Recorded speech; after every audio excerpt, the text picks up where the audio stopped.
Good evening, everybody. Happy New Year. Let's assume it's going to be a fabulous year. And thank you all for what you've done. Thank you to the staff for being here. I see members of the public. Thank you to our Measure Y Oversight Committee, who is also here. We're delighted to receive your report. And thank you, of course, to the staff. Did I say staff already? Let's just get to this. I'm going to take Brooke's example from last month as an example and try to roar through the meeting. How about that? All right, I'm going to call this to order. Commissioner Cahill. Here. Commissioner Elkin. Here. Commissioner Engelhardt. Here. Commissioner Goldberg. Here. Commissioner Green. Here. Commissioner Heavenridge. Here. Commissioner McKenzie. Here. Commissioner McMillan. Here. Commissioners Lagos and Hauser are not going to be joining us tonight. Commissioner Lagos is traveling and Tom is not feeling well. So, and I'm here too. All right. Do we have any public appearances? Yes, please. Hello, good New Year's to you folks. My name is Dwayne DeWitt. I'm from North Roseland. You probably didn't know there's a North Roseland. That's where the Roseland Library is located at on Sebastopol Road. That census district is one of the most disadvantaged and underserved districts, not just in the county, but all of Northern California. You folks have done a good thing by having a library there. I go there often, 4 or 5 times a week. It's a nice spot. The building's been bought by the city of Santa Rosa, I was told. It's because they want to put one of their satellite police stations there. One of the things that's been happening for a number of years is the city of Santa Rosa has been using the status of our disadvantaged, underserved area to essentially go out and seek funding to do different things, but then not apply that benevolence, if you will, to that North Roseland area. Now, they also got our fire station on Burbank Avenue, which was put together by veterans of World War II who established a special district and taxed themselves to have a fire district. When the city of Santa Rosa annexed that Roseland area, they took over the building and also $3.5 million of Roseland taxpayers' money and said, we're going to do something better. That idea is to actually go 1.5 miles south down into the Bellevue district outside of Roseland, put a new fire station together. And then in the words of one of their city employees who is rather glib about it, he said they had to offload 1,400 properties that were owned by the taxpayers in the city of Santa Rosa. And one of them is that fire station.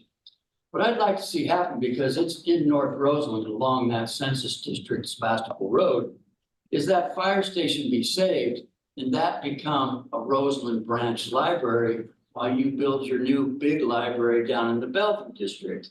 People up in Roseland still need to have a library close by, not 1.5 miles to the south.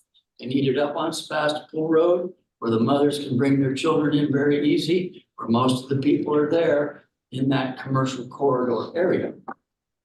Now you might be looking at me like, well, that old dreamer, why does he even bother us about this? Well, it's because you folks could actually be a linchpin by pointing out the need for honesty in this whole situation. To have the folks from the city of Santa Rosa say they're helping Roseland by taking out a resource from North Roseland is actually intellectually dishonest. And some people in my community think it's unethical. It's like, wait a minute, this is where we need it. This is where it's doing the good right here, right now. And you folks could be the ones that say, let's speak up for honesty. This is where the Roseland Census District is. Sebastopol Road Commercial Corridor. It's not 1.5 miles south down in the Bellevue District where they bought green fields where it's easier to build. So you could get that really nice Burbank Avenue fire station. It's a historic building in a way.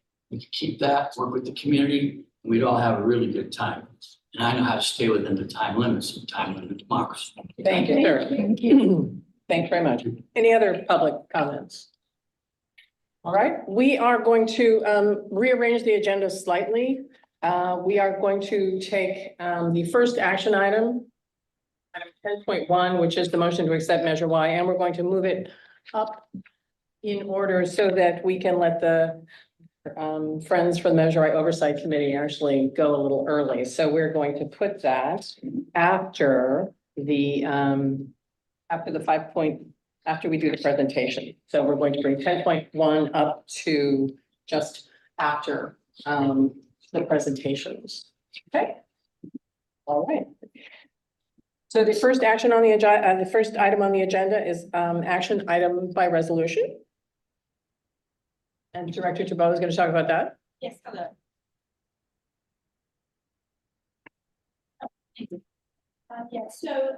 One of the conditions of the Building Forward Together grant programs is that for the cities and partners have to provide a resolution to the state library. They committing the funds, they have to assure the state library that they have the funds available and they have to commit them.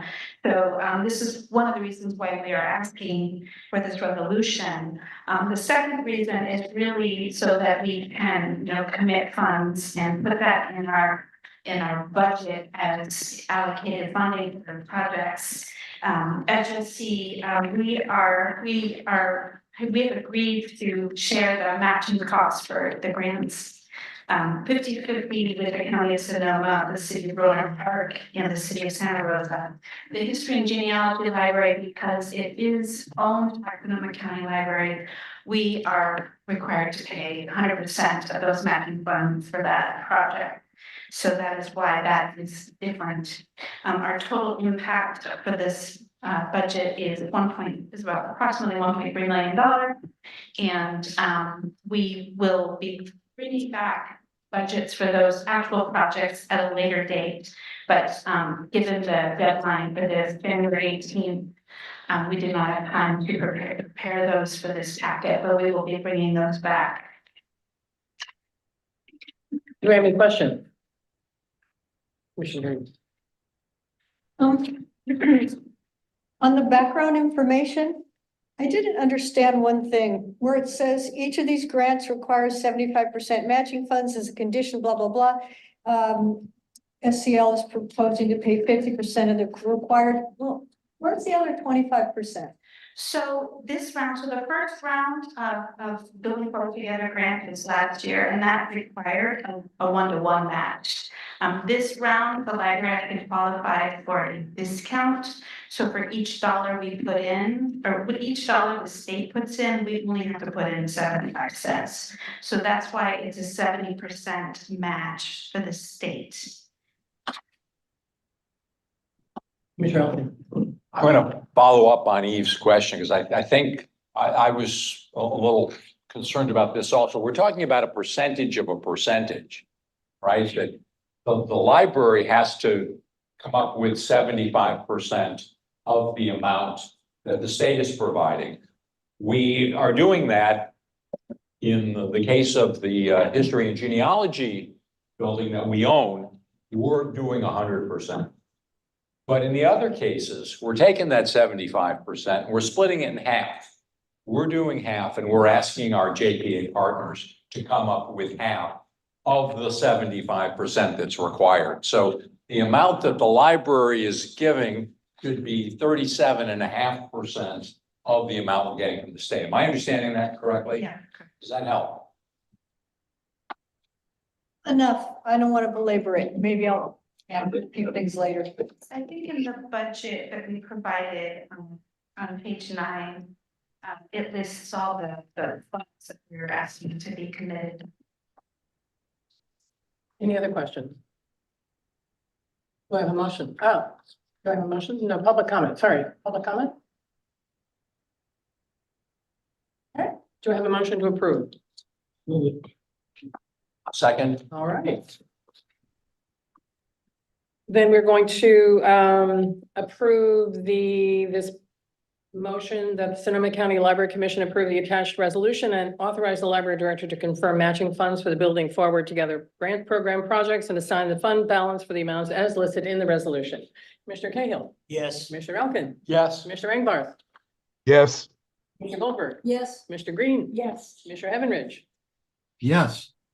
Mr. McKenzie? Yes. Mr. McMillan? Yes. I'll make it unanimous. Great, thank you.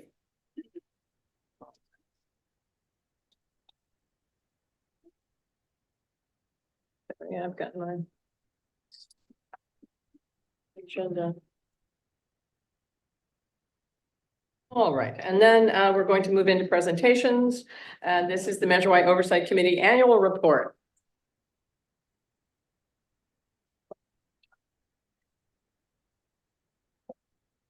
Happy New Year, and thank you for having us today. I'm Yvette Minor, I'm the chair of the Measure Y Oversight Committee, and so I'm here to present our report.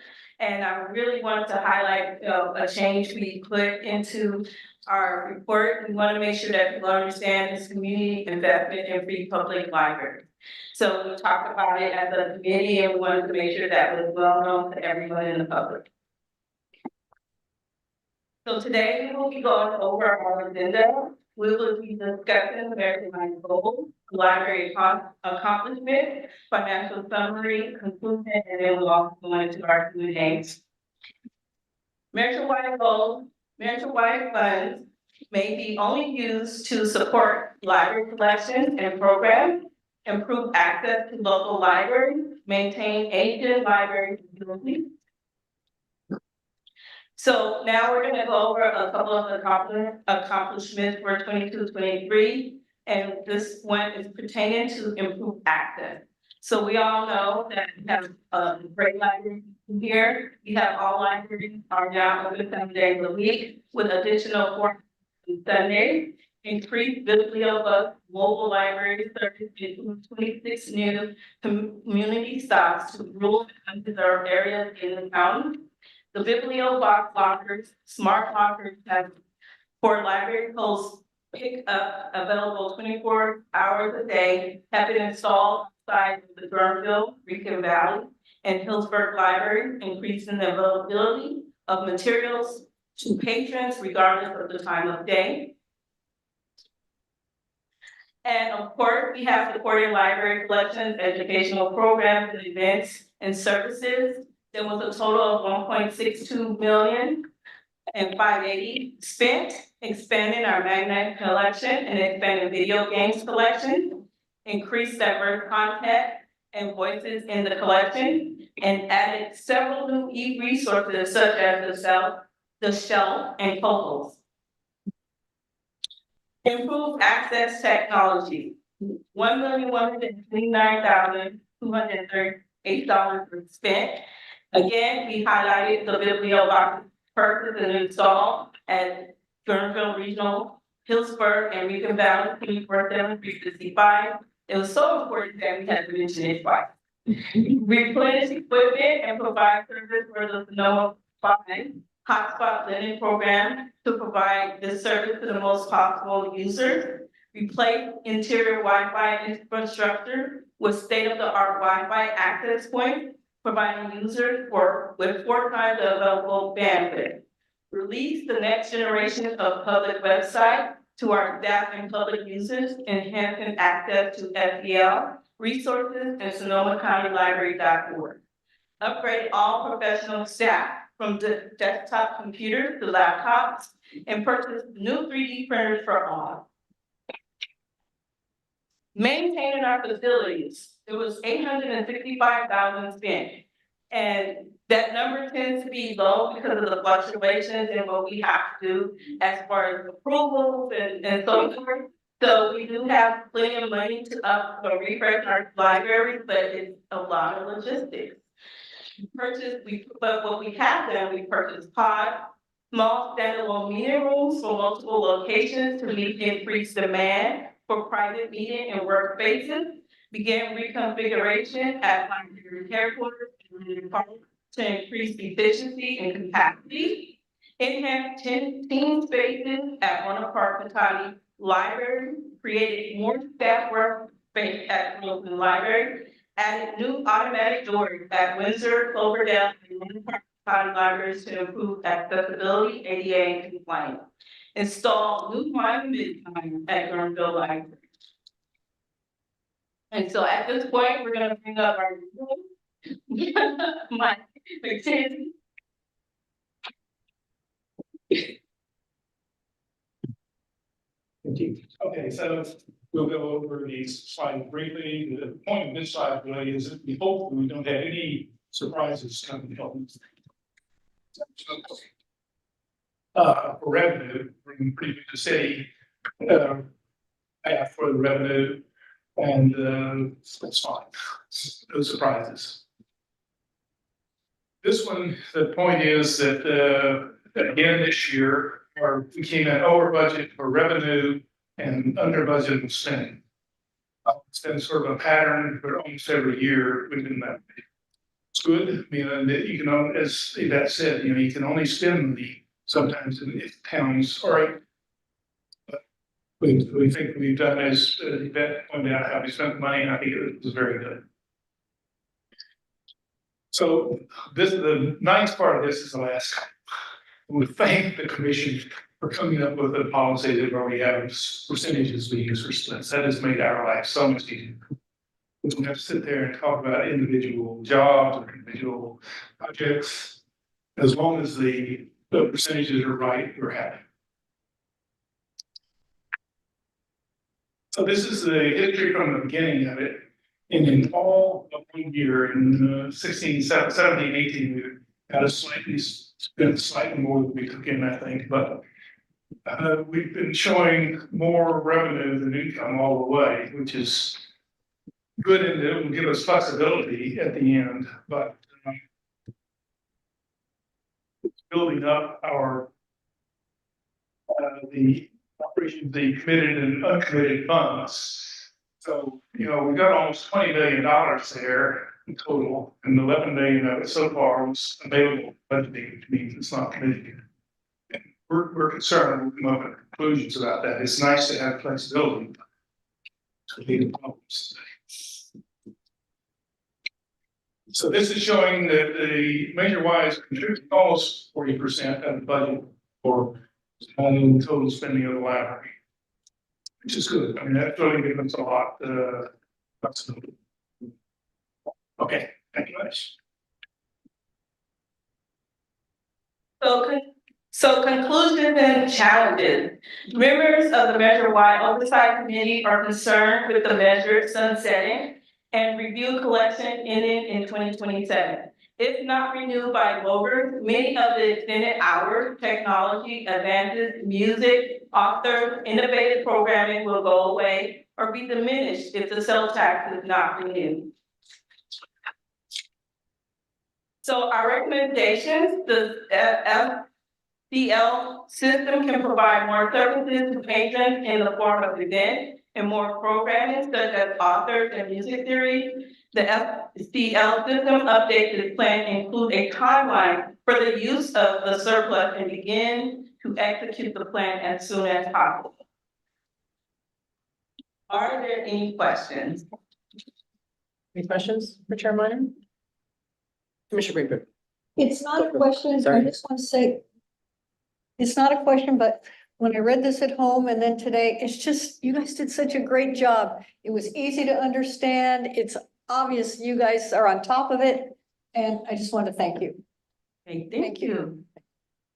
Commissioner McKenzie. I second Commissioner Goldberg's remarks, of course. Appreciate all the work, the volunteers, everyone's a volunteer and they're putting their time into this. It's wonderful and I much appreciate it. I was intrigued by your final conclusion about the timeline for the use of the surplus. And I wondered maybe how you had more information about how your discussion went on that, what you're kind of thinking of, whether you felt it had an impact on whether we would have the tax measure renewed or anything you'd like to say about that. Don't see large numbers be left behind, and you feel like things are not being spent. And so the timeline pertains to whenever we get those projects done, because we see the large amount that we have, right? So the timeline has to do with that, how can we get those projects completed? And we want to make sure that our constituents and the people in the public understand that it's earmarked and it's committed funds, but again, we have procedures, policies in place, which has taken, quite some time to get that done. And so many of the committee members have their own thoughts. and so I will not speak for them, but for me, personally, I would say that it is very important that whatever we commit the funds to, that we make sure that we get that done and completed. Any questions? Commissioner Ingvar. Yes, I wanted to also thank the committee for all the work that it's done. It's really outstanding, and it's great that all of you are so dedicated to spending the time to work through the questions and issues that are raised by Measure Y. So a big thank you.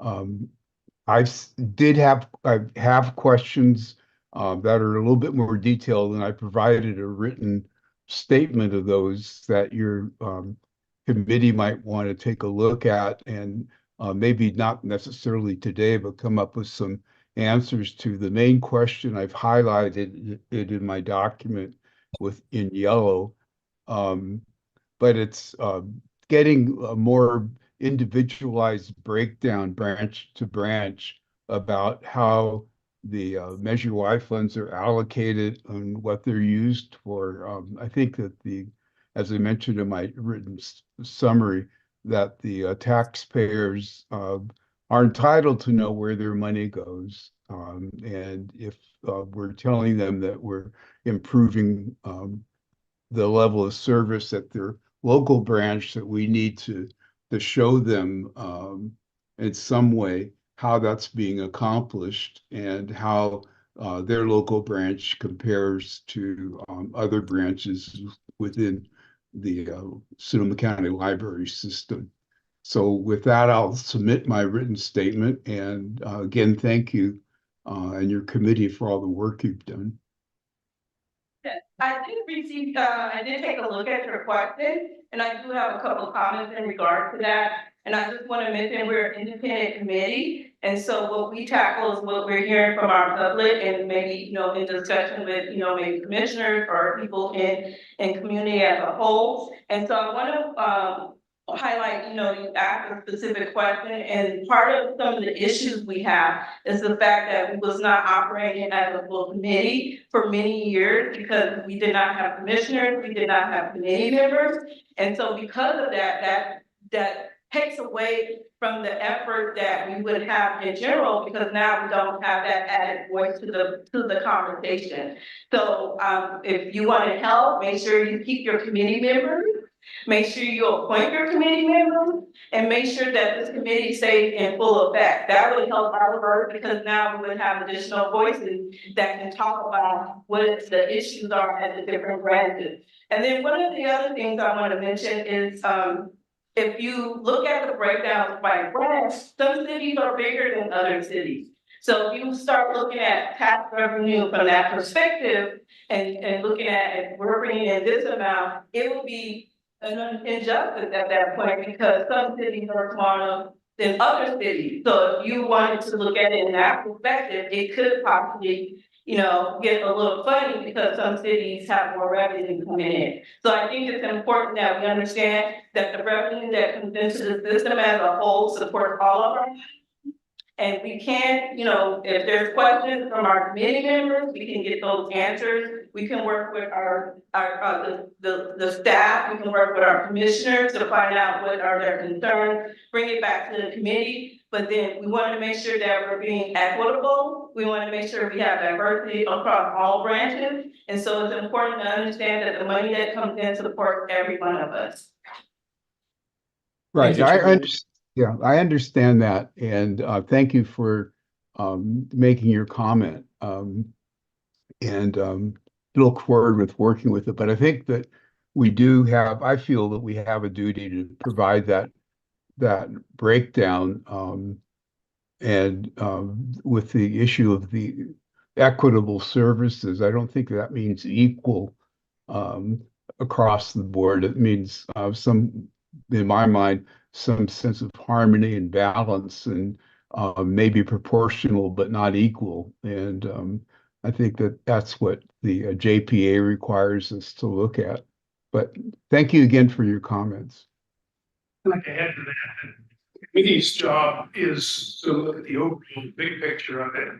When we get something to redo the Measure Y, they should definitely on that come up with for every branch what they got. If we try to do that before like this, it'd be much longer, it's difficult to produce. Thanks very much. And Commissioner Garth, I think that this might be a question for the commission rather than for the Oh, rather yes, than for for the both. committee. So perhaps we can, and since we are just seeing it today, we'll talk about it at a later date, but thank you. My comment, my question actually is, any other comments, questions from the commission? I just thought that it was interesting that in your conclusion challenges, you said, you're concerned with the Measure Y sunsetting, and the revenue collection ending in 2027. But there's no recommendation in your conclusion to renew Measure Y. I'm assuming that that's sort of a suggested recommendation. It's not your role, that's correct.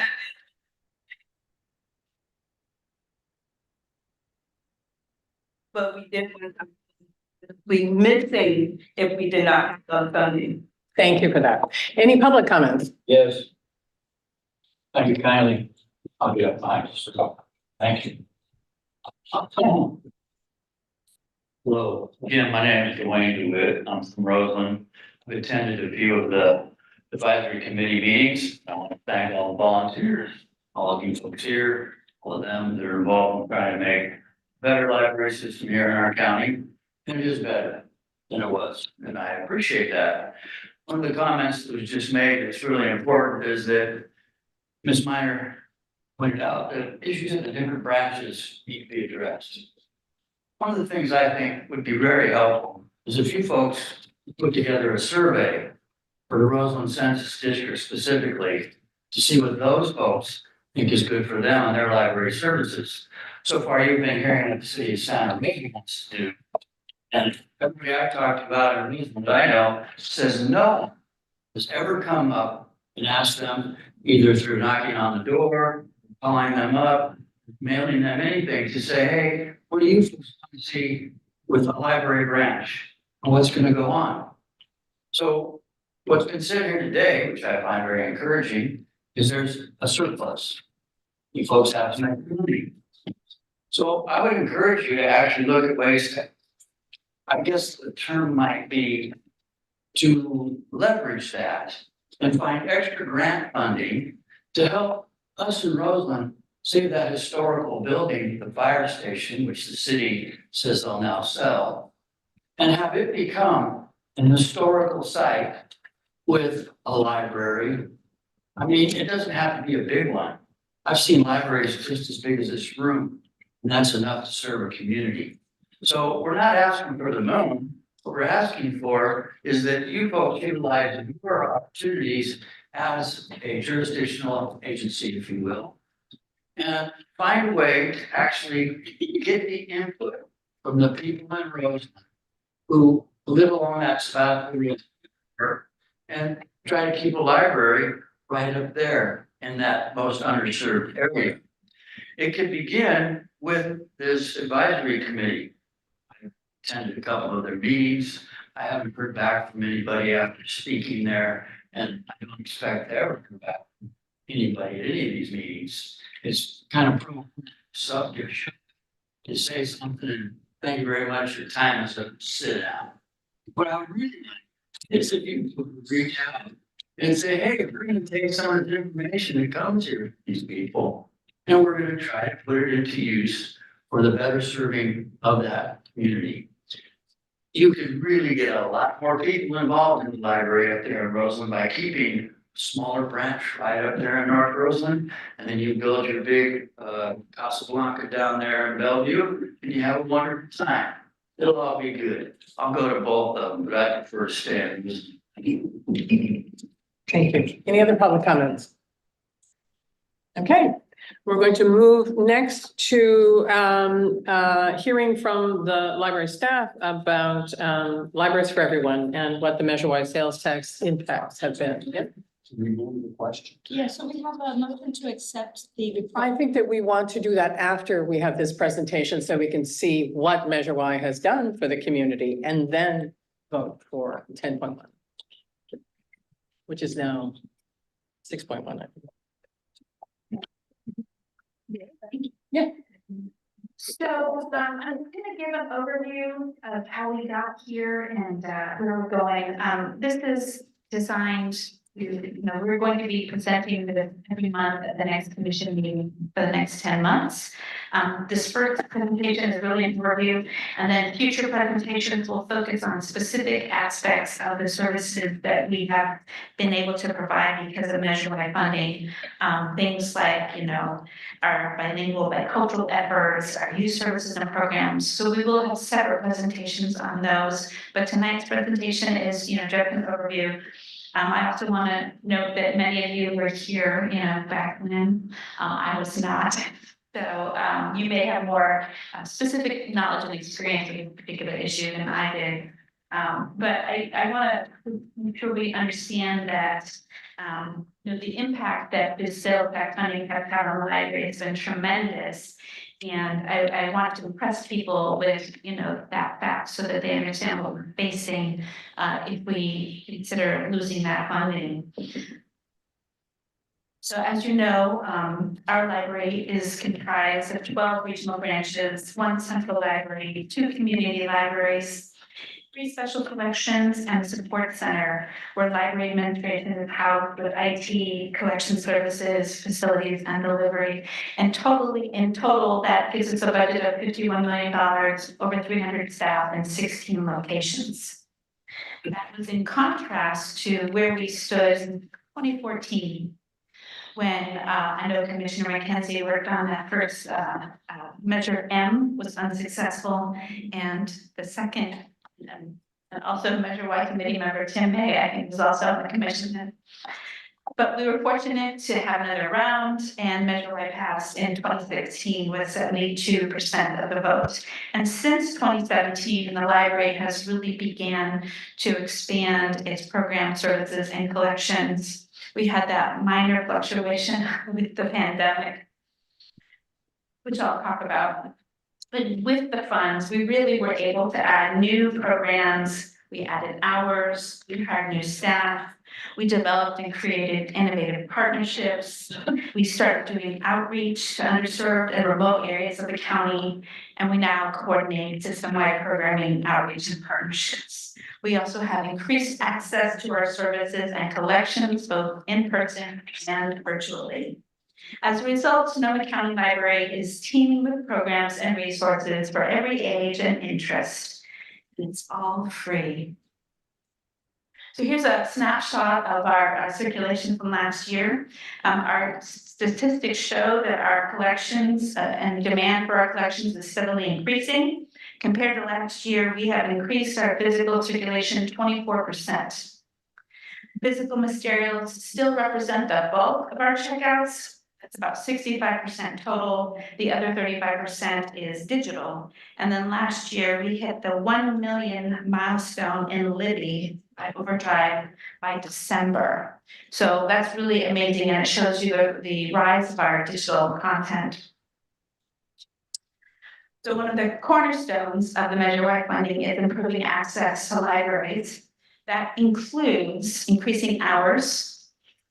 We restored our Monday hours after the Measure Y passed in 2016. We increased hours on Saturdays. Then last year in 2022, we opened on Sundays from 1 to 5. And then we've also restored evening hours after the pandemic. So we slowly added hours back. They went to 0 during the pandemic, and we slowly added them back. And we're now at a point where we have surpassed our previous hours. So now all of our regional libraries are open 56 hours a week, in contrast to 2014, where we were only open 40 hours. It's only 16 hours. It feels like a lot. It is a lot. So last year we had 1.2 million in-person visits to branches. This was a 37% increase over fiscal year 21-22, in which 925 patrons visited our branches. And I'd like to say that that's due to the Sunday hours, in large part. We have increased families visiting our libraries on Sundays. It was an enormous achievement that could not have been done without the funds from Measure Y, as well as the hard work and commitment of many library staff to hire additional positions and to implement those hours. Another core tenet of our Measure Y is maintaining library facilities, and we do that in a variety of different ways. It doesn't just include those renovations and refreshes. It also includes, things like charging stations, laptop lending kiosks, updating computers, our biblio boxes, our bibliobus. We had, during the pandemic, we lost a lot of our Wi-Fi lending hotspots, and we had to replenish those. And that was something that we were able to do because of Measure Y. We also had a headquarters building. For those of you who remember, back in 2014, library administration was in Central Library at Santa Rosa. And we outgrew that space and we needed somewhere to go, and that's why we ended up at the headquarters. And it also pays for our branch refresh projects. So all of these things are really as a result of the funding from Measure Y. So here are some of our newest projects. We now have biblio boxes at Guerneville, Sonoma Valley, Lincoln Valley, and Healdsburg.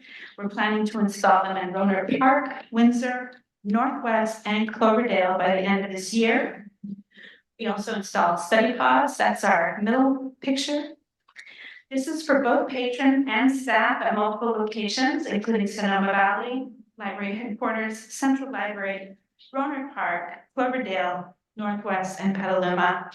And I have heard reports that our literacy staff loves them, the tutors love them at Central. They can have a little bit of privacy when they're working with their students.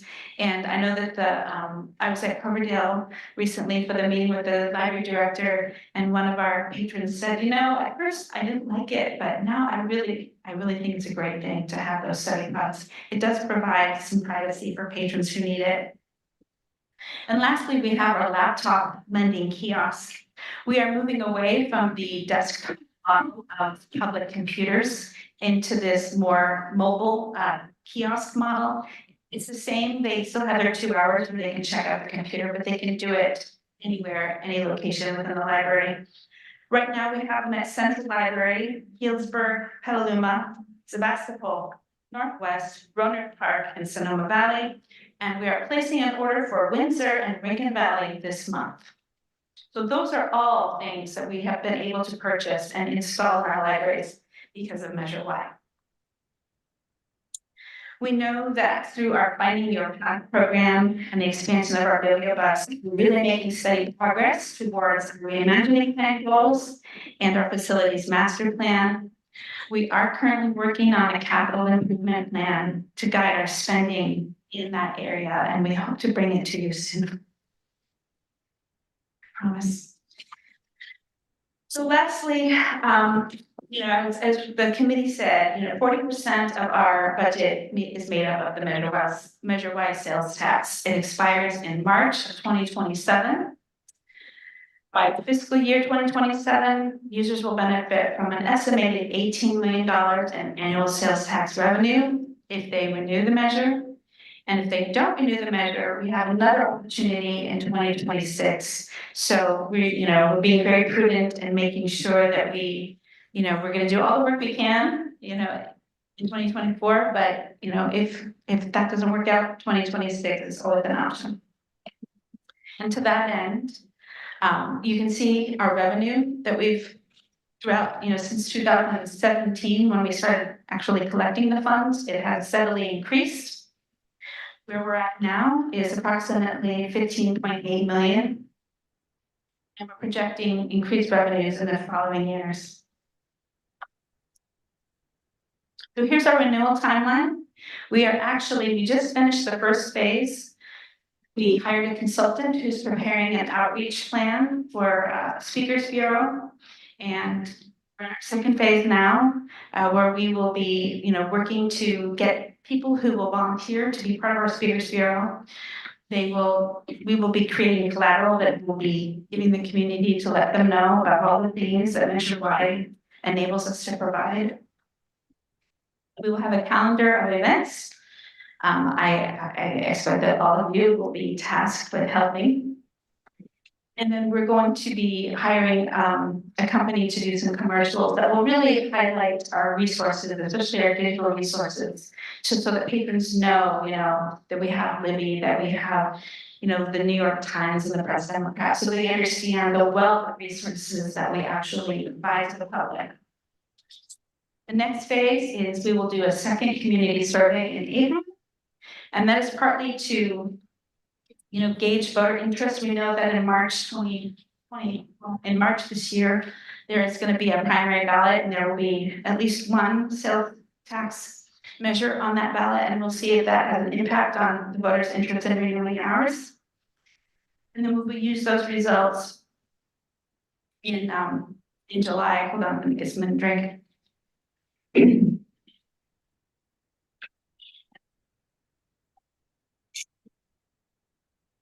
So once we get those survey results, we will use that to fine tune the ballot language and determine, what we think is going to be the best use of those funds. And that will happen in July and August. Likely the August commission meeting will have a resolution for a ballot initiative. And then after that, it goes to the private citizen-led campaign. So that's our timeline for the renewal. Are there any questions? Any questions? Rainbow. Oh, sorry. Commissioner Elkins. I think it's a fabulous presentation. I really like it a lot. I have a really nitpicky question that probably we should take offline, but I wanted to just raise it. And it has to do with how we calculate. This is it's in page 22 of our packet, but it's the slide that shows physical checkouts versus digital checkouts.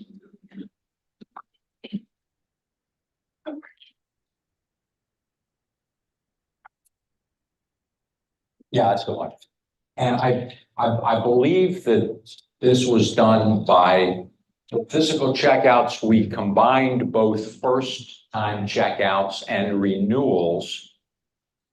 Whereas for digital checkouts, we only considered first time. And I don't even know if digital can be renewed or not. But my question is, that feels to me like it's skewed. I mean, yes, it's more because we're including renewals, but it presents, I think, a little bit of a skewed picture, because in terms of what people are actually borrowing first time, it's about even digital and physicals. That's just my, and if you have a comment on that, I'm certainly open to it. Well, I think partly the way the digital works, you can't renew it.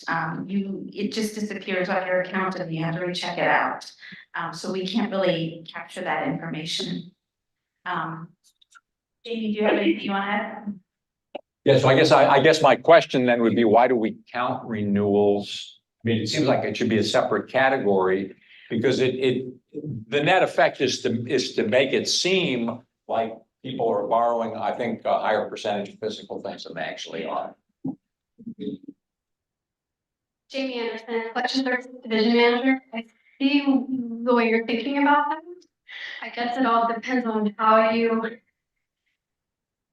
want to slice and dice the numbers. We're counting all checkouts. Physical, digital checkout, whether it's a first time checkout or second time checkout, i.e. a renewal, all being counted. So to my mind, the numbers are consistent, correct? Buckets. They're correct. I think that the way we're choosing to present it, though, gives a little bit of a misimpression in terms of how people are utilizing our collection. That's all.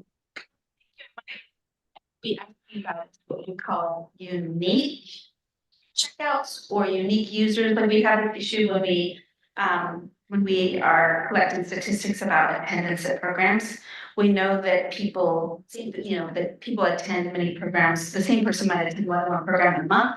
And so that unique users question, I don't even know if we would be able to separate that out. You know, that would be different. This is, I say, this is a really, this is a nitpicky question that does not affect the theme of the presentation so much. It just troubled me because of the impression it creates that there's a lot more physical borrowing than digital, that's all. Yeah. Well, that's only because of the renewals in terms of the number of, But the digital checking, even if you renew it, check out. So you can't renew it, you just have to recheck it out. Right. It still counts as a digital checkout. okay, so what you're really saying is that we're, this is digital checkouts and renewals. So that this is you would say, an accurate picture of how people are borrowing. Okay, thank you. Any other questions? Commissioner Benson? Nitpicky, but I think important thing, in order for us to match our Measure Y committee's report on page 25, it really needs to say sales tax is currently 38% or about 40%, but it really should match. And the other thing is that we never seem to mention our app. And I love our app. It's just so fantastic what you can do for it. So I would add that in here somewhere to the presentation. Thank you. We could put that in our access to library service. We have other presentations, so we can put that on. Any other questions? And I wanted to vote after this because I wanted to make sure that the Measure Y Oversight Committee knows even more of what you are doing with that funding, because they're looking at the numbers, and I know they've seen the reports, but I thought it would be good for them to celebrate with us all the things that you're doing with Measure Y funding. Are there any public questions, public comment? One more time. Third time's a charm. Thank you. My name is Dwayne DeWitt. I'm from Roseland. One of the best quotes was just said by the previous speaker. What we think will be the best use of the funds. Now, what I gather, that's what you folks think is going to be the best use of the funds. I'm hoping you'll reach farther and further out in the community and find what the people who are using the different branches think would be the best use of funds in their branch. I spend a lot of time at the Santa Rosa branch. One of my friends says he doesn't go there anymore. I said, why? I said, because of the people that live there. I said, what do you mean? Because there's about 20 to 25 people that are there every day, all day. They come in as soon as it opens, they spend the entire day in there, and they're looking at their videos. Now, if you go to the big libraries in the major cities of Europe, say Amsterdam, Berlin, Copenhagen, they charge you to get on the internet. It's like an internet cafe type approach, and people pay. So these people that are coming to the library and watching movies all day and hanging out, living in the library, they could be helping to bring more funds in instead of spending more funds out. And I think that's something that really needs to be looked at, because when I'm there at the library, this is the Santa Rosa downtown one, not the Roseland one. Only a few people sleep there, Roseland one, but there's a lot of people sleeping in the Santa Rosa one, and then plus just hanging out watching movies and a lot of times pornography. And you set it up so that you've got that black screen that goes in front of computers, so that unless you're right behind somebody, you don't see that pornography, but it's there. And these people are doing it. And it's really kind of bothersome to young mothers with their children and other people that I get a chance to talk to at some of the churches I go to. So I'm all for all the good stuff you folks are doing.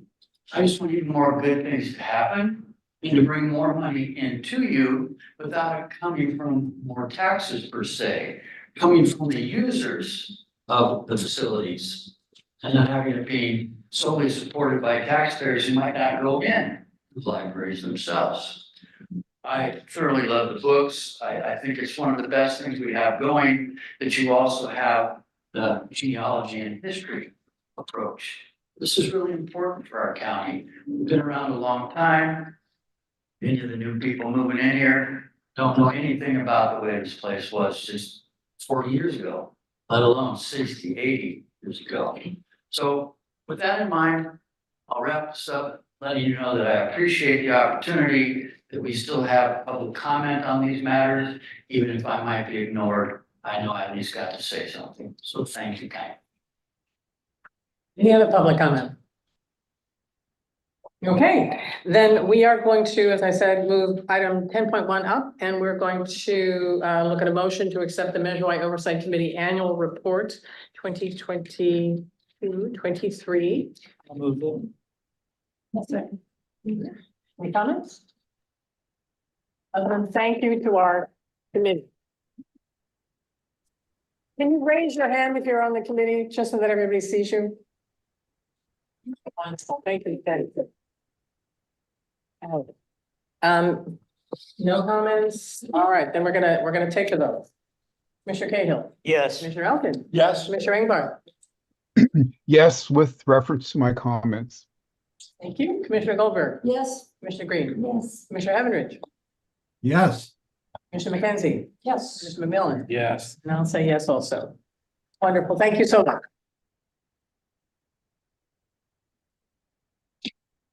Right. Now, we are going to get to commission and liaison report. Oh, no, I'm sorry, library reports. Let's hear a library report. That's right. We like this.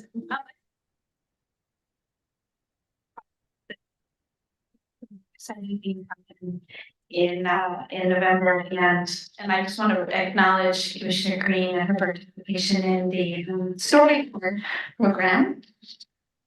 It's a great initiative and a good partnership with KRPB, and we really hope to continue this partnership in the future. We also had this really fantastic event at Sally Tomatoes, our architect's preview for the Roseland Regional Library.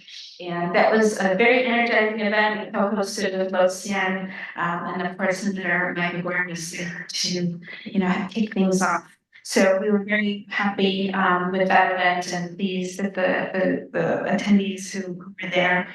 And lastly, we just started our Meeting with the Director program. I've been to Petaluma, I've been to Cloverdale, and I'm going tomorrow to Roseland. So we will be doing this once a month for the next several months, and it's really designed for the public to ask questions. I do a little presentation about what I think the vision for the library is. It's been really beneficial talking to people and hearing what they have to say. And I think going forward, we want to have more of this community engagement. Not just myself, but many of our other staff. Just, to hear from the community. I heard at Cloverdale how they like the pod. So it's good to know that people appreciate the services that we provide. Any questions? I apologize for being such a nitpicker today. It's not I wish to do that generally. I think there's a typo somewhere on page 29 in the section on programming. Because the numbers for November 2022 add up to the total, but the numbers for November 2023 fall far short of the total. There's a difference of 183 in there, and I couldn't find a simple transposition or something that would account for that. So I don't know what the answer is, but there's something there that should be. It's under the programming section? Yeah. And what column? Well, I don't know, because I see that it adds across, right? So if we add in-branch, off-site, virtual, and self-directed for 2022, the total is 348, 261 plus 49 plus 19 plus 19. But for 2023, if we add 212, 69, 18, and 9, we only get 308. So we had more attendees, so I think we probably had more programs. I just don't. At least one of the numbers there is wrong. I just don't know what it is. It's a typo. So Thank you for pointing. if it can just be corrected at some point for the record, that's all. Thank you. I'm sorry, we didn't catch that in the review of the agenda. Any other questions, comments? Thanks very much. All right, moving on to budget and finance reports.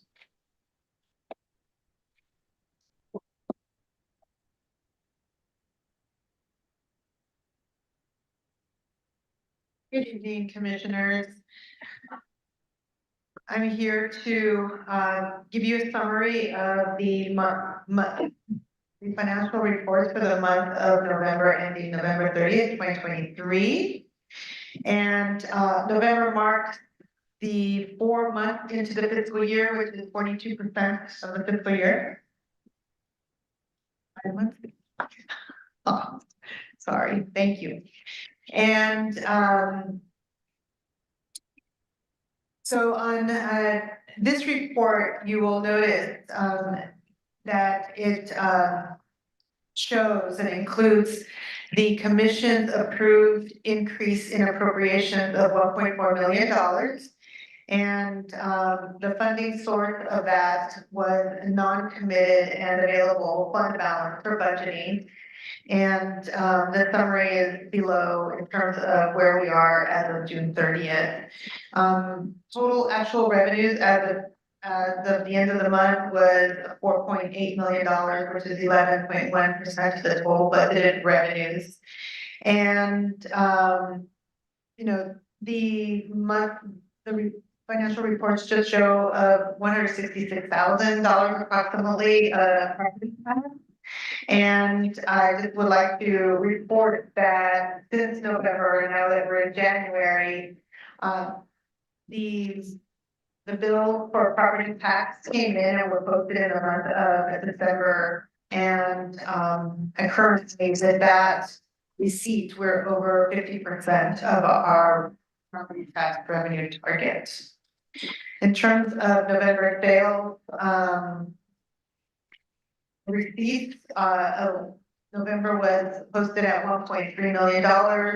Remember that there is a 2-month lag, so the total sales tax revenue through November is $4 million, and that's 3 months worth of revenues, which is 24.5% of our annual target. So we're really close to meeting our target given this data. Other revenue receipts total $659,000 and represent a combination of earned interest, intergovernmental grant, donations, and charges for damaged books, for example. Salaries and benefits total $10.8 million or 38% of the total budgeted expenditures. And that is due to some vacancies, but also I'd like to remind you that starting January 1, there is an increase in salaries for a COLA, as well as increase in benefits. So we'll continue to monitor closely and to make sure that we have fully funded our salaries and benefits. Services and supplies expenditures are at 5.5% or about 40% of total budgeted expenditures. Books are a little higher than we expected given our target is at $1.9 million, or 46% of the budget. And what happens here is that we do an adjustment for any friends donations that purchase books, and that's done on a quarterly basis. Other contracts and services is at $469,000 approximately, and as been explained in the past, is that there are some expenditures that are prepaid. For example, our Jersey Dynex that are closed out in the second half of the year. The library's total capital expenditures are at $1.2 million, or approximately 31% of our capital budget. And with that, the commission approved again $1.2 million in additional appropriation for capital projects. There's going to be plenty of work for the finance committee coming up in January and February with the Q2 update on capital projects and other capital planning. And to move on, our cash balances for property tax are 8.3 million, sales tax at 20.4 million, which reflect our normal cash flow cycle. And fund balance, given the appropriations that were approved at the beginning of November, fund balance was adjusted for those approvals, and property tax is at 11.5 million, sales tax is at 9 million. Just as a reminder, with the earlier agenda item with assigning additional fund balance towards the grant, these numbers will be changing again in the month of January that you'll see in February. So we are working hard to fully utilize our funding according to our particular sales tax. Sales tax does pay for 90% of our capital budgets. I think I normally end with that and take any question. Anybody have questions? Public comment? We don't have any public meetings. Any questions online? No. Okay. Thank you very much. Let's see. I don't have anything to add to my chair report. Anybody need anything to add to their own commissioner reports? Seeing none. All right. Committee and liaison reports. I believe there's a finance committee report. Commissioner Hauser is not here. His report is as clear and as succinct as usual. Any changes to the HRC? Is that great? You have the Measure Y oversight committee here. Yes, they were. And finally, we have the appointment of Sherry Oster to the Measure Y oversight committee. That's 7.2.5. So. Have a comment on that. My original oversight, Measure Y oversight person could not continue.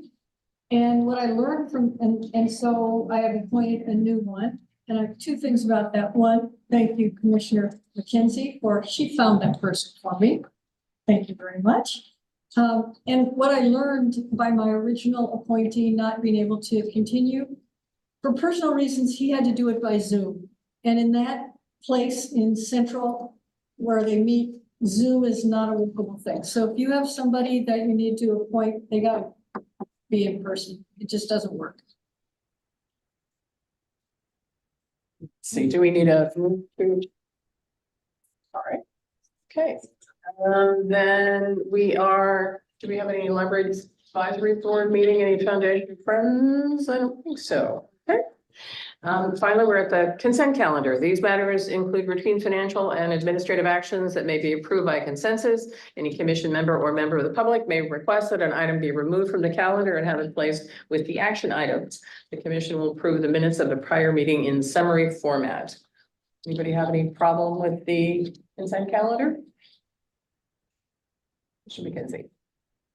No problem with it, but I do want to point out that there's a kind of a significant move for, I make sure everybody understands that this meeting would not be held here next month. It would be held, or in March, the March meeting would be held at headquarters.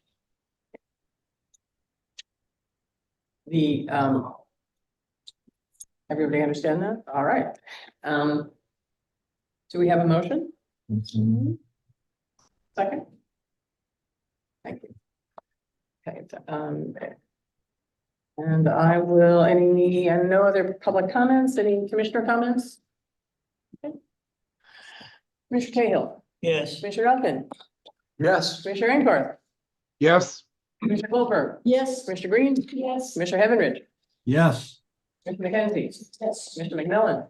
Yes. I'll make it unanimous. Thank you. All right, discussion.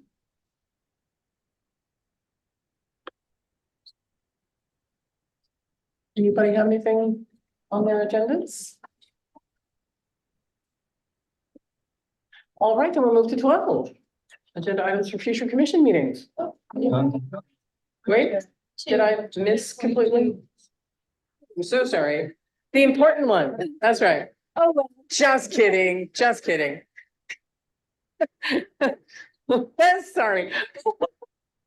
I thought, was that on the consent item? Action by motion 10.2, the one-step 2024 salary increase for Library Director Erica Tebow. I never. That's right. Do we have comments? Do we have a motion? Motion first and then comment.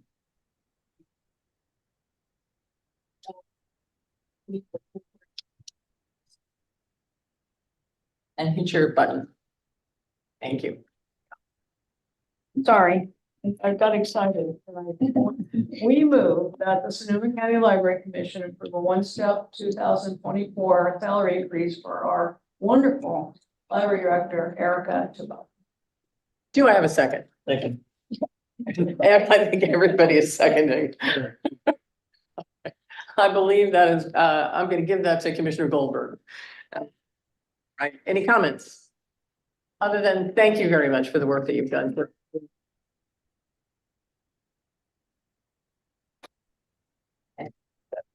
All the roll, Commissioner Cahill, Yes. Commissioner Elkins, Yes. Commissioner Engbarth, yes, Commissioner Goldberg, Yes. Commissioner Green, Enthusiastically, yes. Commissioner Heavenridge, Yes. Commissioner McKenzie. Yes. Commissioner McMillan. Yes. And I will make it unanimous. Wonderful. All right. Discussion. Anybody have their hands up? No. All right. Agenda items for future commission meeting.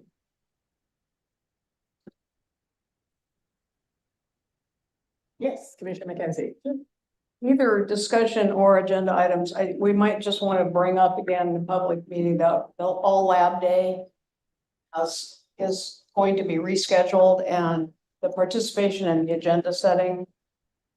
Did you want to have any comments about it? It's not on the agenda, so. Yeah, we can talk about that in. Or there's some discussion, I mean, it's not discussion, I don't. We can put that on the agenda. Okay.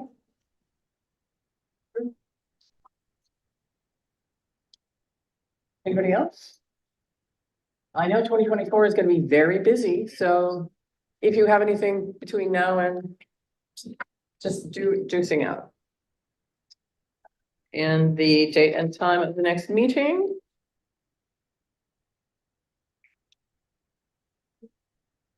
It's not here. Yes, this page. It's February 7th. Right here, 6 p.m. Next month. Next month is here. That's right. All right. Do I have a move to adjourn? Mr. Cahill. Second. Second. Thank you. All right. Any opposed? 7:08.